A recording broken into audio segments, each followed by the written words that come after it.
प्रधानमंत्री नरेंद्र मोदी के खिलाफ बयान देकर घिरे महाराष्ट्र कांग्रेस अध्यक्ष नाना पटोले के खिलाफ बीजेपी ने मोर्चा खोल दिया।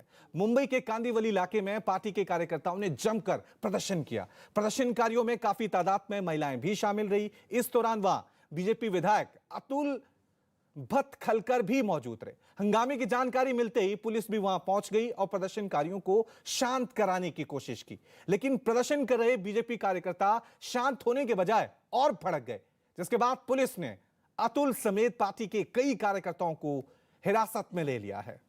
तो तस्वीरें आप देख सकते हैं किस तरह से नाना पटोले के बयान के बाद मुंबई में अब सियासत शुरू हो गई है। नाना पटोले ने प्रधानमंत्री मोदी के खिलाफ जिस तरह के शब्दों का इस्तेमाल किया था, उसको लेकर अब बीजेपी कार्यकर्ता विरोध प्रदर्शन कर रहे हैं, सड़कों पर उतर आए हैं। वहीं बीजेपी कार्यकर्ताओं ने नागपुर में भी प्रदर्शन किया। बीजेपी नेता चंद्रशेखर बावनकुले की अगुवाई में पार्टी के कई कार्यकर्ता पुलिस चौकी में ही धरने पर बैठ गए। इस दौरान कार्यकर्ताओं ने नाना पटोले के खिलाफ जमकर नारेबाजी की। धरने पर बैठे लोगों ने कहा कि जब तक पुलिस नाना पटोले के खिलाफ केस दर्ज नहीं करती है, वो धरने से नहीं उठेंगे। वहीं नाना पटोले के खिलाफ हो रहे प्रदर्शन को देखते हुए पुलिस ने उनके घर की सुरक्षा बढ़ा दी है। नाना पटोलेंवर गुन्हा दाखल झालाच पाहिजे।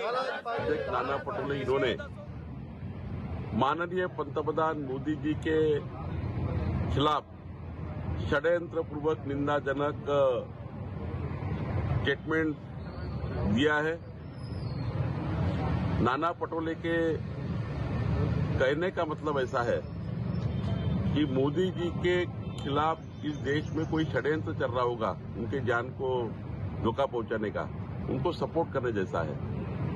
मोदी जी के जान को धोखा पहुंचे ऐसा संगठन निर्माण करने वाला ये स्टेटमेंट है।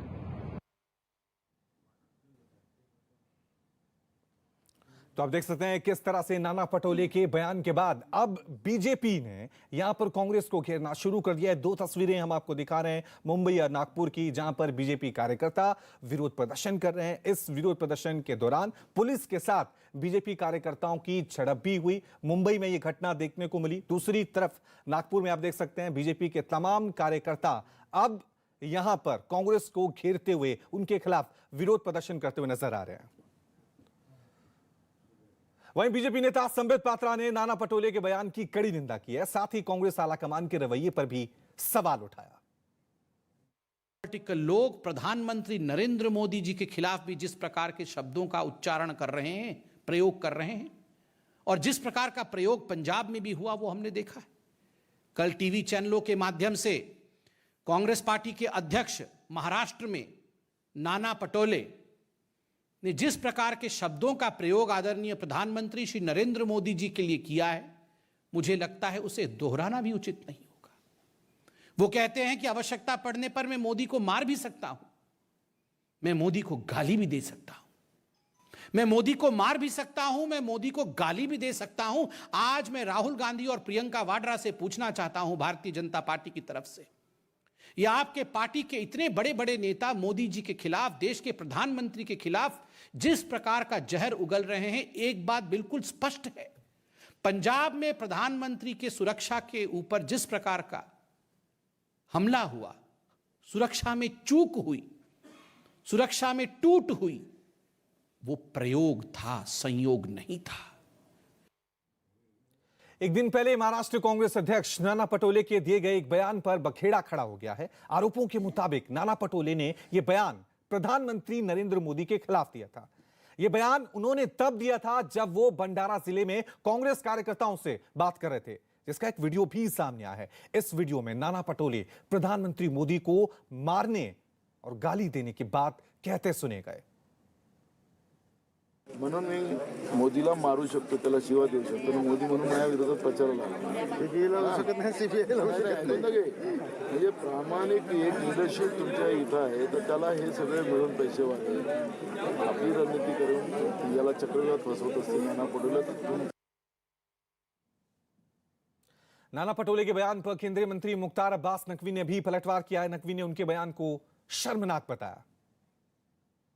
अगर दुनिया में कोई आज लीडर है और दुनिया में शांति, दुनिया में सौहार्द और दुनिया के उथल पुथल को, दुनिया को एकजुट करके कर सकते हैं, तो वो नरेंद्र मोदी है।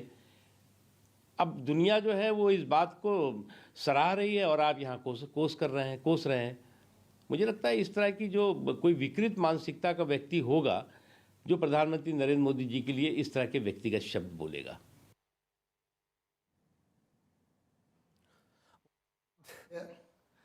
रबड़ी देवी का नाम लिया तो उद्धव जी ने 2-4 लोगों को जेल में डाल दिया। अब नाना पाटोले नरेंद्र मोदी जी प्रधानमंत्री को मारने की बात कर रहे हैं तो क्यों भाग गए उद्धव ठाकरे जी? क्या करोगे अभी आप? What action? वहीं विवाद बढ़ने के बाद कांग्रेस नेता नाना पटोले ने पूरे मामले पर सफाई भी दी। नाना पटोले के मुताबिक उन्होंने प्रधानमंत्री की गरिमा का अच्छी तरह से पालन किया, उनको एहसास है, उनका बयान प्रधानमंत्री नरेंद्र मोदी के बारे में नहीं था। यह कह रहे हैं नाना पटोले। ये हमारे परिसर में गांव गुंड है और वहाँ के लोग मेरे को कंप्लेंट कर रहे थे। उस गुंड के बारे में मैं बात कर रहा था, उसका भी नाम मोदी है।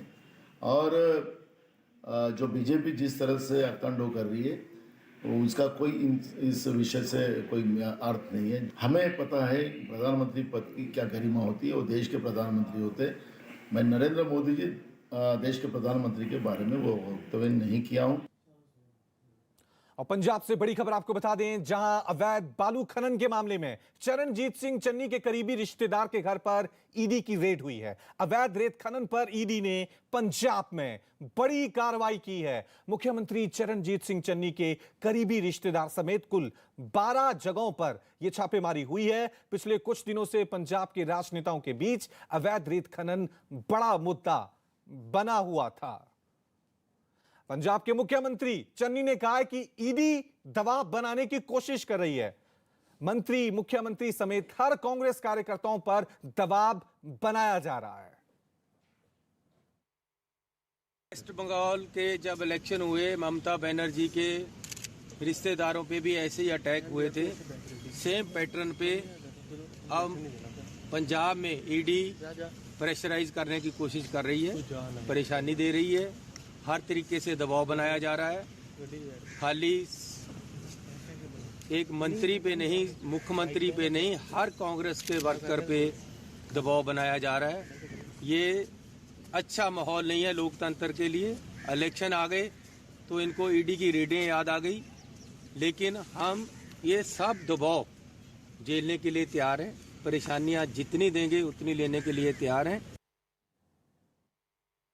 आज सुबह से हम लोग देख रहे हैं कि पंजाब के हर चैनल के ऊपर ईडी की रेड्स दिखाई जा रही हैं कि पंजाब के मुख्यमंत्री चन्नी जी के परिवार वालों के घरों पर जो रेड हो रही है, जिसकी पुष्टि कांग्रेस बिल्कुल भी नहीं करती है।